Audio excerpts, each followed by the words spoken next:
Buddies. তো গতকাল ছিল টিচার্স ডে। আমি যখন কেজি 2 তে পড়তাম তখন স্কুলে একটা রচনা লিখতে দিয়েছিল। বিষয় ছিল তুমি বড় হয়ে কি হতে চাও। আমি লিখেছিলাম টিচার হতে চাই, কারণ তখন আমাদের যে ম্যাম ক্লাস নিতেন উনি খুব ভালোবেসে যত্ন নিয়ে আমাদের পড়াতেন, আর আমরা সবাই ওনাকে খুব পছন্দ করতাম। সেই মোমেন্টে আমার মনে হয়েছিল আমি যদি বড় হয়ে বাচ্চাদের পড়াই তাহলে ওরাও আমাকে খুব ভালোবাসবে। ক্লাস 12 এর পর আমি বাচ্চাদের টিউশন পড়ানো শুরু করেছিলাম, আর তার মধ্যে সাত্তকী হলো আমার সব থেকে পুরনো স্টুডেন্ট। ওর কাছ থেকেই প্রথম আমি টিচার হিসেবে টিচার্স ডে পালন করার আনন্দটা উপভোগ করেছিলাম।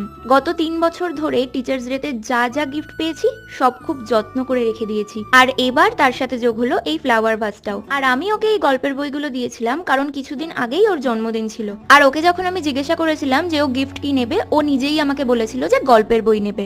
আর আমার শর্ত ছিল যে তোকে আমি গল্পের বই দেবো, তবে সেটা ইংরেজি গল্পের বই, আর রোজ পড়ার পর আমার সামনে বসে তোকে অন্তত 2 পেজ রিডিং পড়তে